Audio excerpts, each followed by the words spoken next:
এই মুহূর্তে আছি যুক্তরাজ্যের পার্লামেন্ট ভবন ওয়েস্টমিনস্টারের সামনে, যেখানে যুক্তরাজ্য আওয়ামী লীগের সদস্যরা এবং দলীয় নেতারা সমাবেশ করছেন। তাদের একটাই বার্তা এখান থেকে, বাংলাদেশের সাবেক প্রধানমন্ত্রী যিনি দেশ ছেড়ে চলে গিয়েছিলেন, তিনি এখনো তাদের প্রধানমন্ত্রী আছেন এবং তিনি অচিরেই সসম্মানে বাংলাদেশে ফিরবেন এবং তাকে ষড়যন্ত্র করে সরানো হয়েছিল। তারা দোষারোপ করছেন সেনাপ্রধান থেকে শুরু করে আরো জামাত, বিএনপি সবাই মিলে তাকে দেশ ছাড়তে বাধ্য করেন।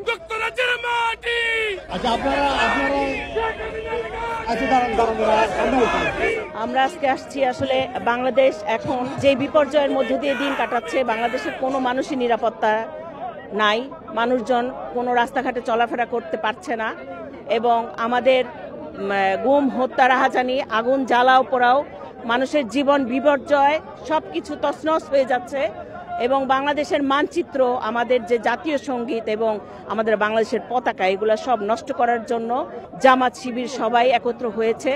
আমরা তার প্রতিবাদ করার জন্য আমরা পার্লামেন্টের সামনে একত্রিত হয়েছি। এই যুক্তরাজ্যের মাটির থেকে যে আপনারা সবাই চোখ খুলুন, আপনারা আলোর দিকে আসেন, আপনারা শেখ হাসিনাকে আবার ফিরিয়ে আনেন। বাংলাদেশকে 100 বছরের পিছনে আপনারা নিয়ে গেছেন। আমরা এর প্রতিবাদে আজকে পার্লামেন্টের সামনে মহিলা আওয়ামী লীগ এবং যুক্তরাজ্য আওয়ামী লীগের পক্ষ থেকে একত্রিত হয়েছি। আমি চাই আমার দেশটি 15 বছর যে আগে নিয়েছে, যে উন্নতির ধাপে নিয়ে গেছে, সে ধাপটাকে নষ্ট করতেছে, সেজন্য প্রতিবাদ করতে আসি। জামাতের প্রেতাত্মারা আজকে শিক্ষা প্রতিষ্ঠানে প্রধান শিক্ষক সহ ইউনিভার্সিটির বিসিদেরকে জোরপূর্বক অবদান সংস্কারের নাম করে দেশের প্রত্যেকটা সেক্টরের সচিবালয় থেকে পিয়ন পর্যন্ত আজকে আপনারা এই ইন্টারিম গভর্নমেন্ট পক্ষপাতিত্ব আচরণ করে জামাতকে প্রতিষ্ঠিত করতে চায়।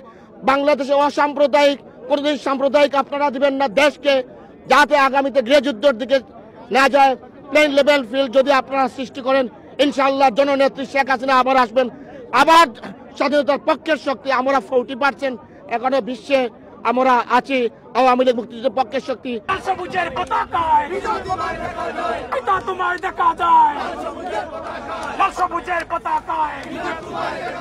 আমরা বিশ্ব জনমতকে জানান দিতে এসেছি, এই অবৈধ ইউনূস সরকারের নেতৃত্বে বাংলাদেশে যে গত 1 মাস ধরে যে কিছু হচ্ছে, আপনারা দেখছেন মানুষকে নির্বিচারে কিভাবে হত্যা করা হচ্ছে, খুন করা হচ্ছে, গুম করা হচ্ছে মানুষকে।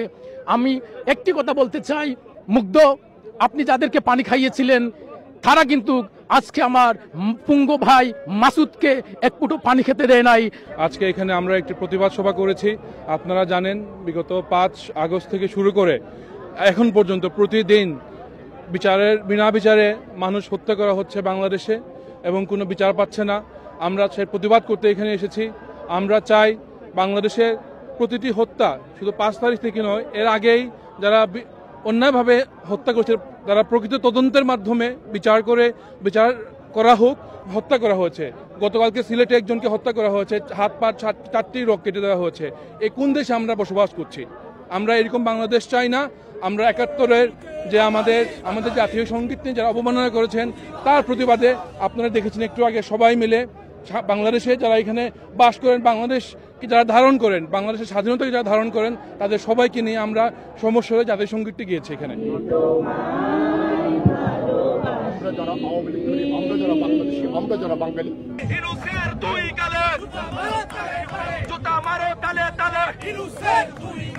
গণপ্রজাতন্ত্রী বাংলাদেশ সরকারের মাননীয় প্রধানমন্ত্রীকে কিছুদিন আগে ক্ষমতাচ্যুত করেছেন। আর বর্তমানে বাংলাদেশের যে পরিস্থিতি, যে রাহাজানি, হত্যা অনেক কিছু, তার বিরুদ্ধে প্রতিবাদ করার জন্য আমরা এখানে উপস্থিত হয়েছি। এবং আমরা জানছি যে বাংলাদেশের যে এই মুহূর্তে জাতীয় সঙ্গীতকে যারা চেঞ্জ করার চিন্তা করতে পারছে, আমি বলবো ওরা বাংলাদেশের প্রথম থেকে যে স্বাধীনতা বিরোধী ছিল, আজও ওরা দেশ বিরোধী। আমরা তার জন্য প্রতিবাদ করছি এবং আগামীতে ইনশাআল্লাহ এসব কিছু সমাধান হবে ইনশাআল্লাহ। আর জাগতে হবে, তার আমাদের নেত্রীকে আবার আমাদের দেশে ফিরিয়ে আনতে হবে। নির্বাচিত সরকার প্রধানকে যেভাবে তাড়িয়ে দেওয়া হয়েছে তা অত্যন্ত দুঃখজনক, তা ইতিহাসে অত্যন্ত বিরল। আজকে স্বাধীনতার বিরোধী চক্র আজকে রাষ্ট্র পরিচালনায় অধিষ্ঠিত হয়েছে এবং স্বাধীনতার সপক্ষের শক্তিকে আওয়ামী লীগ, যুবলীগ, ছাত্রলীগকে যেভাবে নৃশংসভাবে হত্যা করছে, দিনের পর দিন যা লোমহর্ষক ঘটনা ঘটাচ্ছে, তা অত্যন্ত নিন্দনীয়। আমরা তীব্র প্রতিবাদ। ডক্টর ইউনূসকে ব্যবহার করে এই যে দেশে অরাজকতা চলছে, গ্রেপ্তারি চলছে এবং হাজার হাজার মানুষকে তারা এখানে দোষারোপ করছেন যে প্রায় 9,500 নেতাকর্মী সহ সাধারণ মানুষকে হত্যা করেছে জামাত শিবির এবং ডক্টর ইউনূস এবং বিএনপির যারা আছেন তারা সবাই মিলে এরকম দেশে অরাজকতা চলছে এই নিয়ে তারা এখানে সমাবেশ করছেন এবং তাদের নেত্রী জননেত্রী শেখ হাসিনা অচিরেই বাংলাদেশে ফিরবেন এবং তিনি আবারও বাংলাদেশের প্রধানমন্ত্রী হবেন এই নিয়ে তাদের সমাবেশ চলছে এবং এটি তাদের প্রধান বার্তা আজকের সমাবেশ থেকে বাংলাদেশের সকল মানুষের জন্য। হিমিকা ইমাম, FM নিউজ, লন্ডন।